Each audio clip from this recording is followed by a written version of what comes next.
कि अगर पैसे नहीं हैं, गरीबी है, तो वो उसके दिमाग में है ना, उसके दिमाग में ये डर है ना कि मेरे पास ऐसा नहीं है, इसलिए मैं नहीं कर सकता। इसलिए मैं ऐसा नहीं कर सकता। नहीं, इसमें ये कारण भी तो बन सकता इसमें है। प्रैक्टिकली हाँ बिल्कुल सही है। वो एक यही वो एक कारण बन सकता है कि मैंने काम इसलिए करना है कि ये जो मेरे हालात हैं इसको बदलना है, हालात को बदल। लेकिन सर मेरा जो डाउनलाइन है वो बहुत पुअर फैमिली से बिलोंग करता है।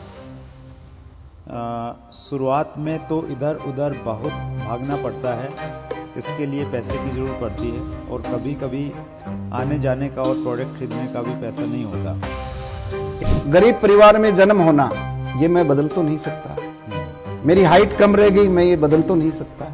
मैं किस सिचुएशन में मेरा बैकग्राउंड क्या रहा, मैं उसको बदल तो नहीं सकता। जो प्रश्न बोलते हैं कि मेरे पास टाइम नहीं है, तो क्या जवाब दें? शुरुआती दौर में आदमी के दिमाग में 3 प्रकार के डाउट क्रिएट होते हैं सर। जब तक उसका ड्रीम का बिजनेस के साथ अलाइनमेंट नहीं होगा, वो सक्रिय नहीं रह सकता। दोस्तों नमस्कार, आदाब, सत श्री अकाल। चैट विद सुरेंद्र वत्स के नए एपिसोड में आप सबका बहुत बहुत स्वागत है। आज हमारे मेहमान हरियाणा महेंद्रगढ़ से हैं। आइए मिलकर स्वागत करें जिनके पास में 20 साल से ज़्यादा डायरेक्ट सेलिंग का तजुर्बा है, सत्यपाल यादव जी। बहुत बहुत स्वागत है सर आपका चैट विद सुरेंद्र वत्स में। Thank you sir, thank you, धन्यवाद सर।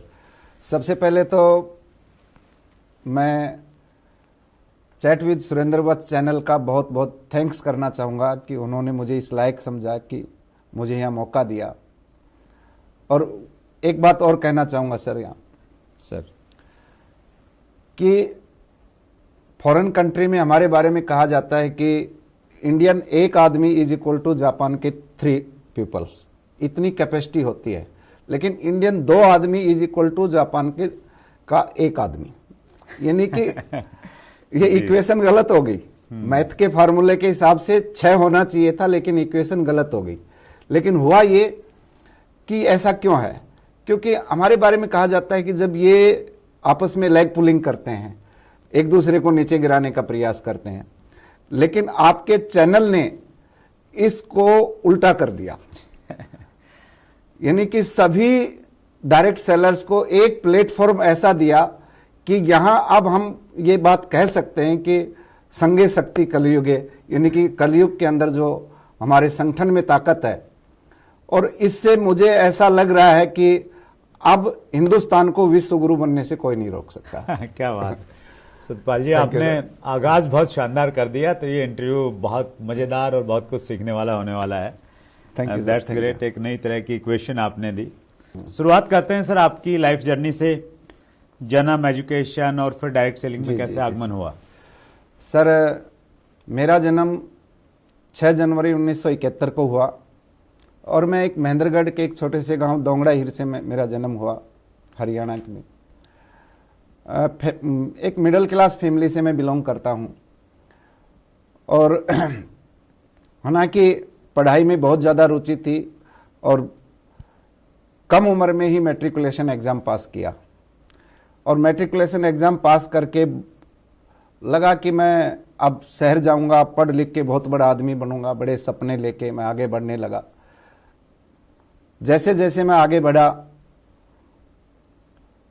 जब परिस्थितियों का सामना हुआ तो मैं बहुत कुछ नहीं कर पाया। मुझे अच्छी तरह से याद है कि जब मेरी पहली नौकरी 700 रुपए की प्राइवेट स्कूल में एक जॉब हुई, और वहाँ से जो ड्रीम्स थे वो टूटने लगे। बस जैसे तैसे ज़िंदगी चल रही थी। उसी दौरान किसी साथी ने मुझे आके डायरेक्ट सेलिंग के बारे में बताना चाहा। एक्चुअली मैं बताऊं व्हाट्सएप कि मैं इसके बारे में बहुत ज़्यादा नेगेटिव था। अच्छा। कि मैं इसको समझता था ये टोपी उड़ाने का काम है, ये सही काम नहीं है। और मैंने उसकी बात को सुनना ही पसंद नहीं किया, पूरी तरह से उसको इग्नोर किया कि ये नहीं चलेगा। और एक परफेक्शन भी मेरे अंदर था कि मैं तेरे से ज़्यादा पढ़ा लिखा हूँ, तू मुझे क्या समझाएगा। लेकिन परमात्मा की कोई और मर्जी थी कि मुझे एक बार एक मीटिंग में जाना पड़ा। उस मीटिंग में जाने के बाद काफ़ी सवाल जवाब हुए, क्योंकि दिमाग के पास कोई दिमाग नहीं होता। दिमाग को जब हम कमियों पे लगाते हैं तो वो कमियां ही देखता है जी। और जब हम खूबियों पे लगाते हैं तो वो खूबियां निकाल लेता है। तो मैं तो कमियां देखने के लिए गया था, लेकिन जो आदमी उस मीटिंग को ऑर्गेनाइज कर रहा था वो भी कलाकार आदमी था, और उसका ध्यान अचानक मेरे ऊपर आया और उन्होंने मुझे कहा कि भाई साहब आप फिजिकली यहाँ हो लेकिन मेंटली कहीं बाहर हो। और उनके मेरे बीच में काफ़ी बहस भी हुई, लेकिन वो बहस यहाँ बता के मैं आपका वक्त बर्बाद नहीं करूँगा, श्रोताओं का वक्त बर्बाद नहीं करूँगा। लेकिन उसने मुझे एक सबक सिखा दिया कि किसी चीज़ के बारे में बिना जाने उसे हम अच्छा या बुरा नहीं कह सकते। जी। वहाँ से थोड़ा सा पॉजिटिव एटीट्यूड हुआ, नज़रिया हुआ, और फिर मैंने जानना चाहा कि सर मुझे इसके बारे में डिटेल जानना है। क्या वाक्यों में ही जो मेरे सपने जो मैंने बचपन में देखे थे, जिनको धीरे धीरे वो मैं भूल रहा हूं, क्या वो इस प्लेटफॉर्म से पूरे हो सकते हैं? उन्होंने कहा कि अगर आप जानना ही चाहते हैं तो फिर अगले संडे को फिर मिलते हैं। और मैं अगले संडे उनसे मिलने के लिए चला गया 170 किलोमीटर दूर। वहां जाके मुझे लगा कि मैं कुछ यहाँ बड़ा कर सकता हूँ, और उसके बाद मैंने काम को शुरुआत किया। कौन से साल की बात है सर? ये सर 2003 की बात है। 2003 में मैंने 20 साल पहले 20 साल पहले 2003 में मैंने इस काम की शुरुआत की। और शुरुआत में काफ़ी निराशाजनक माहौल था, क्योंकि हमारे पास ऐसा कुछ दिखाने के लिए कुछ नहीं था कि उसको इनकम आ रही है या उसके साथ ऐसा हो रहा है। 2003 में डायरेक्ट सेलिंग के इतने ज़्यादा रिजल्ट हमारे क्षेत्र में नहीं थे। जी। रिजल्ट थे वो भी दूर में थे, तो आजू बाजू में कोई रिजल्ट दिखाई नहीं दे रहा। सिर्फ एक बस इस इंडस्ट्री को जान के, और मैं लगातार उस काम को मैंने किया, और 2006 में मैं एक बहुत अच्छे लेवल पे पहुंचा। अच्छा। टीम के सहयोग की वजह से, मेरे कोच की वजह से मैं उस लेवल के ऊपर पहुंचा। उसके बाद मैंने कभी पीछे मुड़ के नहीं देखा। हालांकि बिजनेस है सर, अप डाउन आता है, बहुत से अप डाउन आते हैं, निष्फलताएं भी आती हैं। जी जी जी। लेकिन कभी इस इंडस्ट्री के प्रति मैं नेगेटिव नहीं हुआ। That's great. और फिर मैंने इसमें लगातार आगे बढ़ता गया, और अब तो बस मेरा एक ही मिशन है कि मैं कुछ लोगों के जीवन में कुछ बदलाव ला सकूं, कुछ उनमें कंट्रीब्यूशन कर सकूं, उनके सपनों को साकार करने में मैं कोई योगदान कर सकूं।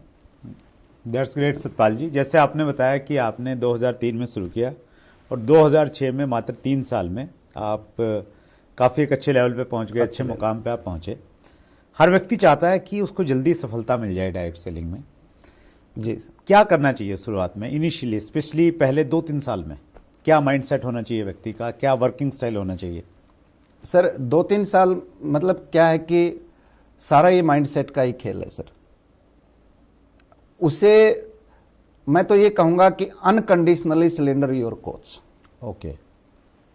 अगर वो अपने कोच को पूरी तरह से समर्पित हो जाता है और उसके दिशा निर्देश में काम करता है तो उसकी कामयाबी की निश्चित है। कोच जो कह रहा है फिर वैसे ही करो, वैसे ही। अपना दिमाग लगाना ही बिल्कुल भी। बिल्कुल कोच के अनुसार अगर हम काम करेंगे तो जरूर हम सफल हो जाएंगे। That's great sir, wonderful. बहुत सारे प्रश्न पूछे हैं व्यूअर्स ने सतपाल जी, कुछ मैं लेता हूँ जी। सबसे पहला प्रश्न ले रहा हूँ मैं, ये भीम सिंह जी ने पूछा है। सर मेरा जो डाउनलाइन है वो बहुत पुअर फैमिली से बिलोंग करता है। शुरुआत में तो इधर उधर बहुत भागना पड़ता है, इसके लिए पैसे की ज़रूरत पड़ती है और कभी कभी आने जाने का और प्रोडक्ट खरीदने का भी पैसा नहीं होता। कैसे डाउनलाइन की मदद करें, इस तरह सिचुएशन में कैसे काम करना चाहिए? जी सर, बहुत अच्छा क्वेश्चन है और ऐसा मैंने देखा भी है क्योंकि मैंने प्रैक्टिकल इस काम को किया है, तो बहुत बार ऐसा सिचुएशंस का सामना करना पड़ा। लेकिन एक बार 2004 में मेरे हाथ में एक किताब आई, डॉक्टर एम पील सर की किताब थी। उस किताब में उन्होंने एक प्रार्थना लिखी थी। इंग्लिश में थी लेकिन उसका हिंदी अनुवाद मुझे मिला, मैंने उसको हिंदी में लिखा। उस प्रार्थना ने मेरे इस सवाल का जवाब दे दिया। उस प्रार्थना में लिखा था, भगवान के बारे में लिखा था कि हे भगवान, मुझे ऐसा संतुलन दो कि मैं जिसको बदल नहीं सकता उसे मैं आपकी सौगात समझ के स्वीकार करूं, और अगर मैं किसी को बदल सकता हूं तो मुझे इतना हिम्मत और हौसला दो कि मैं उसको बदल सकूं, और मुझे इतनी सुबुद्धि दो कि मैं ये फर्क महसूस कर सकूं कि मैं इसको बदल सकता हूं या मैं नहीं बदल सकता। क्या बात है। देखिए, गरीब परिवार में जन्म होना, ये मैं बदल तो नहीं सकता। मेरी हाइट कम रह गई, मैं ये बदल तो नहीं सकता। मैं किस सिचुएशन में, मेरा बैकग्राउंड क्या रहा, मैं उसको बदल तो नहीं सकता। लेकिन उसके ऊपर अपनी एनर्जी ना लगा के मैं जिसको बदल सकता हूं, यानी कि एक आदमी के पास अवसर है, वो बदल सकता है, उसके पास ऐसा ऑप्शन है। और मैंने आप ही के इस चैनल के माध्यम से कुछ गेस्ट की मैंने स्पीच सुनी सर, कि वो कहां से अखबार बेचने का काम करता था, अखबार बेच बेच के कहां से कहां पहुंचा और कहां से कहां पहुंचा। ऐसे एक नहीं, कई एग्जाम्पल इस इंडस्ट्री में मैंने देखे हैं कि वो बहुत ही निम्न स्तर से उठ के, और उसने अवसर को पहचाना, और उस अवसर को पहचान के, ये सारा का सारा सर खेल जो है ना, ये थॉट प्रोसेस का है, विचारों का इतिहास है। जैसा विचार वैसा चरित्र, और जैसा विचार वैसी परिस्थितियां, और जैसा विचार वैसा स्वास्थ्य। यानी कि अगर हमारे दिमाग में ये डर पैदा हो गया, डर आ गया, भय आ गया कि मेरे सामने ये प्रॉब्लम्स है, तो अगर डर को हम बुद्धिमत्ता से प्रयोग करें तो डर ताकत भी बन सकता है। नहीं, उस डर की वजह से हम विनाश की ओर भी चले जाते हैं, हम उस काम को करते ही नहीं है डर की वजह से। लेकिन डर यहां ताकत भी बन सकता है। इसको हम ऐसे समझने का प्रयास करते हैं कि मान लीजिए मैं किसी जंगल से अकेला गुजर रहा हूं, मैं अपनी धुन में अपना गाना गाते हुए, गुनगुनाते हुए निकल रहा हूं, और उसी समय मुझे कोई शेर की धाड़ सुनाई दे जाए, तो मेरे अंदर डर आना स्वाभाविक सी बात है जी। तो उस डर में मैं क्या करूंगा? या तो मैं उससे लड़ने की तैयारी करूंगा, या मैं वहां से भागने की तैयारी करूंगा। यानी कि मेरा पूरा बॉडी अपनी उच्चतम आउटपुट देगा उस समय, और शरीर का रोम रोम सक्रिय हो जाएगा उस समय। तो उस डर की वजह से मेरे अंदर ताकत आई ना, मेरे अंदर हौसला आया ना कि मुझे भागना चाहिए, यहां से निकल जाना चाहिए। पागल कुत्ता मेरे पीछे हो लिया, तो उस समय मुझे क्या करना चाहिए? उसको आसानी से उसके हवाले कर देना चाहिए, या मुझे दौड़ के अपनी जान बचानी चाहिए, या मुझे उसका मुकाबला करना चाहिए? जी। तो डर हमारे लिए ताकत भी बन सकता है सर। तो यहाँ पे जो इनका प्रश्न है कि अगर पैसे नहीं है, गरीबी है, तो वो उसके दिमाग में है ना, उसके दिमाग में ये डर है ना कि मेरे पास ऐसा नहीं है, इसलिए तो मैं नहीं कर सकता। इसलिए मैं ऐसा नहीं कर सकता। नहीं, इसमें ये अगर कारण भी तो बन सकता इसमें है। प्रैक्टिकली, हाँ बिल्कुल सही है, वो एक यही वो एक कारण बन सकता है कि मैंने काम इसलिए करना है कि ये जो मेरे हालात हैं इसको बदलना है, हालात को बदल। लेकिन प्रैक्टिकली अगर इसको हम लोग देखें कि एक व्यक्ति के पास में पैसा है ही नहीं, बाहर जाने के लिए पैसा नहीं है, किताब खरीदने के लिए पैसा नहीं है, प्रोडक्ट परचेज करने के लिए पैसा नहीं है, तो कैसे मैनेज करें? कुछ आप देना चाहेंगे टिप? इसमें सर, प्रोडक्ट को सेल करके अपना शुरुआती खर्चा निकालता है। मतलब थोड़ा सा प्रोडक्ट लिया, उसको सेल किया एमआरपी पे, उससे थोड़ा प्रॉफिट हुआ, उससे वो अपने रनिंग एक्सपेंसेस निकालता है। बहुत निकालते हैं। That's great. तो वो तरीके ढूंढने पड़ेंगे। That's great. यानी कि वो उस तरीके निकालने का प्रयास करेगा, निकल जाता तो पहले तो उस सिचुएशन को अपनी ताकत बनानी है कि मैंने सिचुएशन से बाहर आना है, उससे एनर्जी लेनी है, और फिर कारण ढूंढने हैं कि इस परिस्थिति में मैं कैसे काम कर सकता हूं। जी sir. That's great sir, wonderful.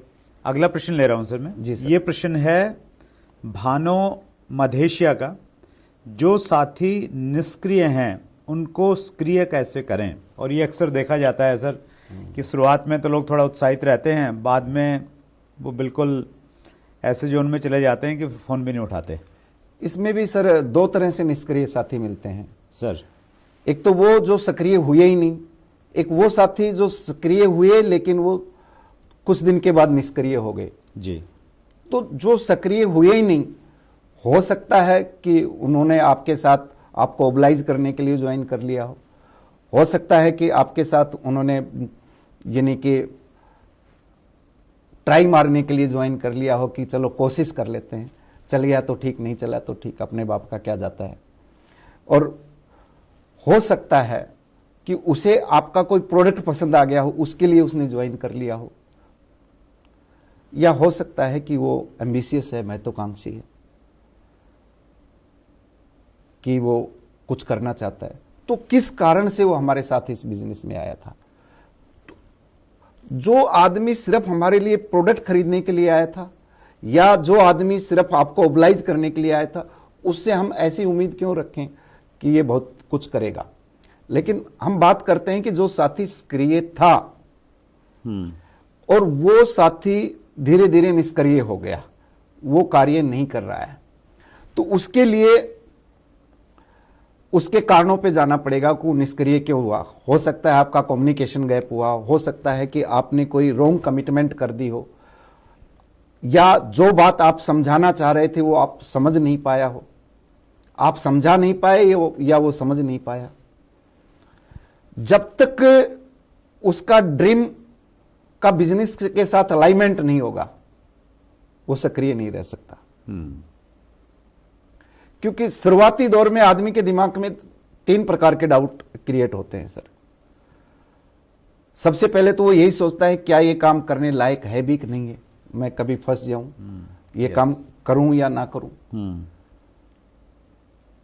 दूसरा, उसके दिमाग में डाउट आता है कि उसे कहीं से सूचना मिलती है कि फला आदमी बहुत बड़ी अचीवमेंट पे चला गया, बहुत बड़े मुकाम पे चला गया, तो उसके दिमाग में ये सवाल आता है कि मैं इसके लिए एलिजिबल हूं या नहीं हूं। यह भी सवाल आता है। और तीसरा, उसके दिमाग में डाउट आता है कि अगर मैं इस काम को करता हूं तो रिजल्ट क्या होगा, परिणाम क्या होगा। अगर हम उसके तीनों डाउट्स को दूर कर देते हैं, ये काम करने लायक है, आप इसके लिए एलिजिबल हो, और अगर आप इस काम को करते हो तो आप अपने सपनों को पूरा कर सकते हो, यानी कि उनके सपनों के साथ अलाइनमेंट हो जाता है, उसको परिणाम का पता लग जाता है, जी, तो वो सक्रिय रहेगा।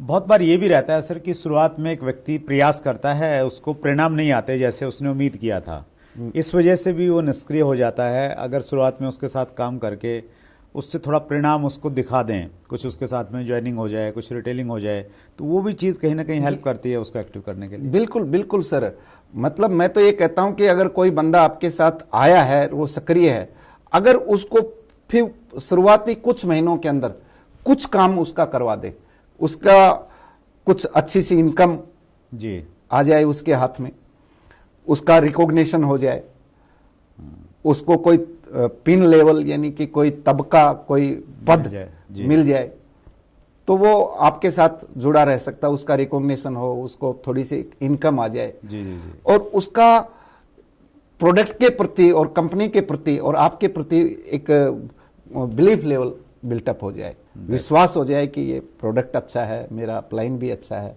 ये सिस्टम भी अच्छा है। तो अगर इसके प्रति उसका बिलीफ हो जाए तो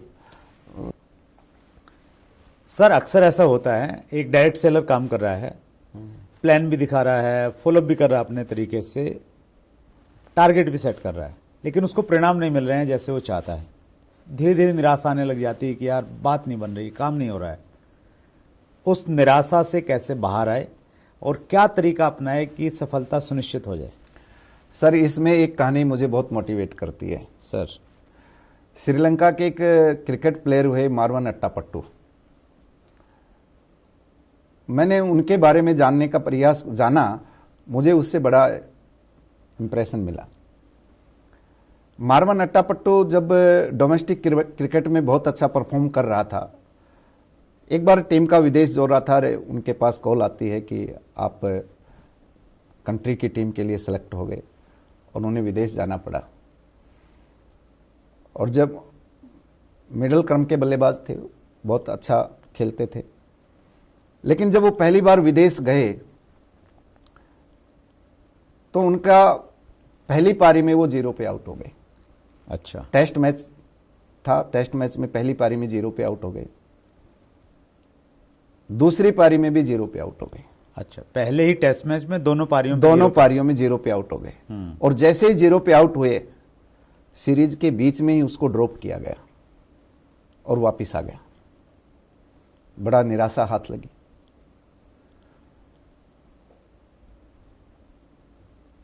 लेकिन उन्होंने प्रयास जारी रखा। 21 महीने तक फिर डोमेस्टिक क्रिकेट में बहुत अच्छा परफॉर्म किया उन्होंने। 21 महीने के बाद फिर उनके पास कॉल आया। इस बार भी टीम का विदेश दौरा था। घरेलू मैदान में खेलना और विदेश में खेलना, आप समझते हैं, प्रेशर रहता है, थोड़ा प्रेशर रहता है।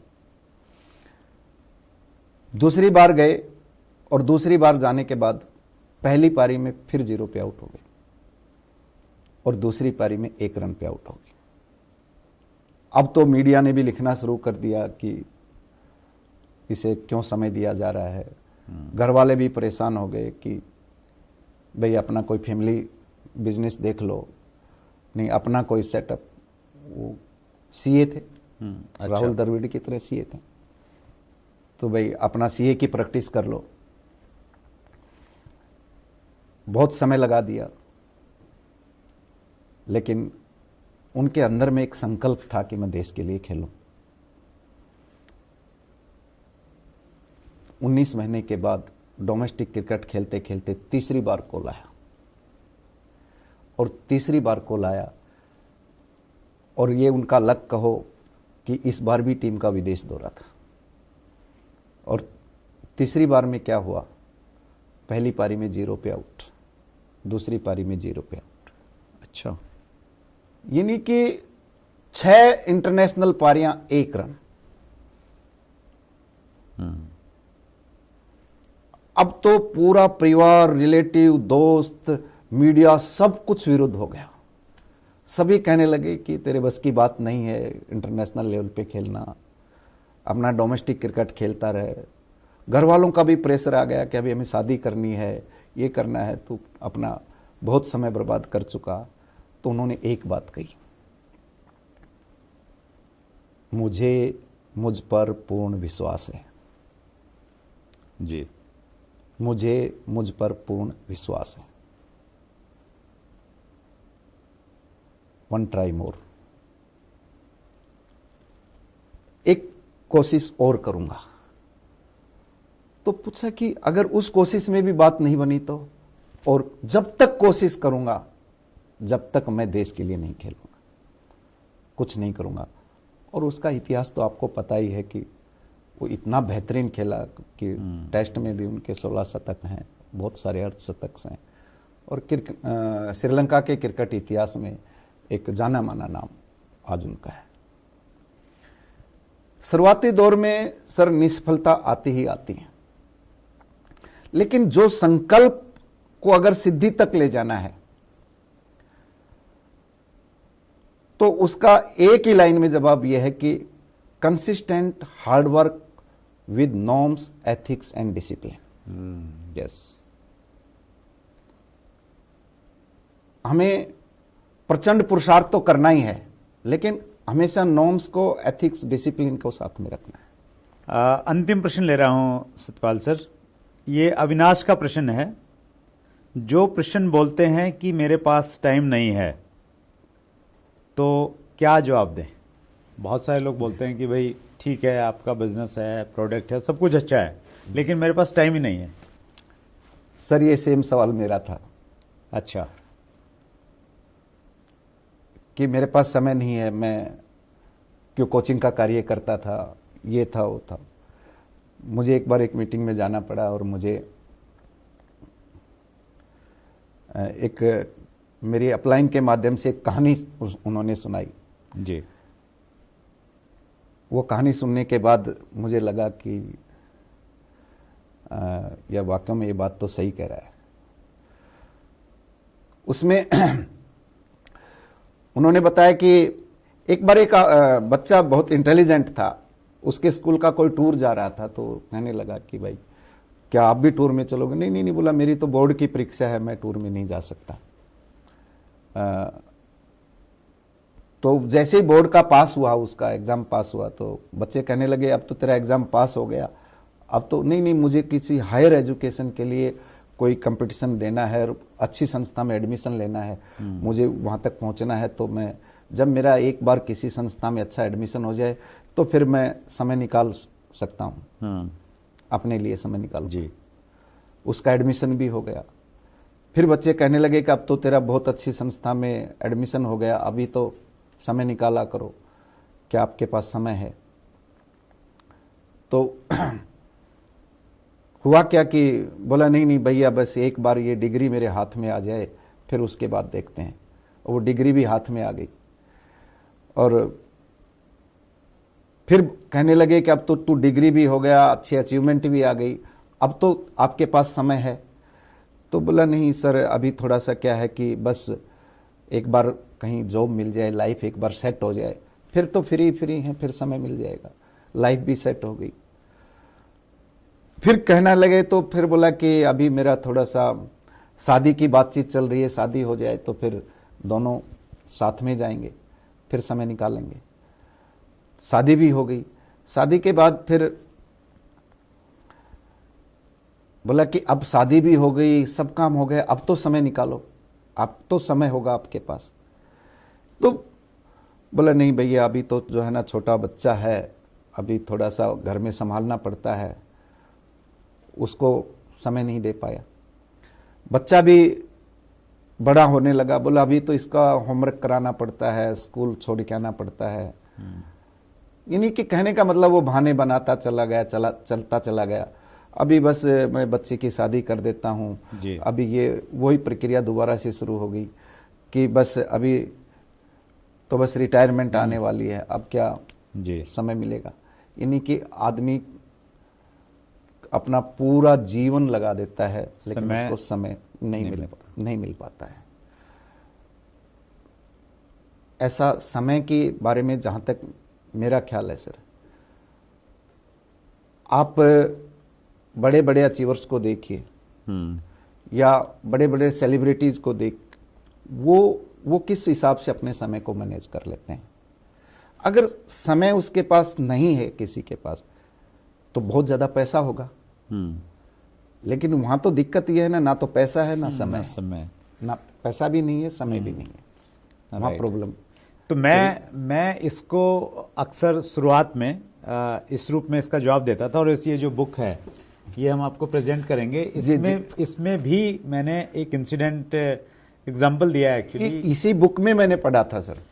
फॉलो जी, बताएं आप प्लीज। जी, इस बुक में इन सभी सवालों के जवाब है सर। यस, तो स्पेशली टाइम को लेके मैंने इसमें एक चीज दी है कि भाई एक टेक्निक है फील फेल्ट फाउंड। सामने वाला कुछ भी बोले तो आपने पहले उसके साथ फील करना है और फिर उसकी गहराई में जाना है और फिर पाना है। जैसे किसी ने बोला कि समय नहीं है, तो आप उसको बोलिए कि सर आपका प्रश्न बहुत सही है, मैं आपसे बिल्कुल सहमत हूँ, पूरी तरह से सहमत हूँ, क्योंकि मेरे पास भी समय नहीं था। लेकिन जब मेरी अपलाइन ने मुझे बताया कि अगर समय की आज़ादी चाहिए तो यहाँ से समय की आज़ादी ऐसे ऐसे टीम बना के मिल सकती है, जब मैं गहराई में गया तो मैंने ये पाया कि अगर समय की आज़ादी चाहिए तो मुझे यहाँ से नेटवर्क बना के मिल सकती है। और उसके बाद में इसमें टूट पड़ा। तो आपकी जो प्रॉब्लम है सर, आपके पास समय नहीं है, इसका सही समाधान यहीं पे है।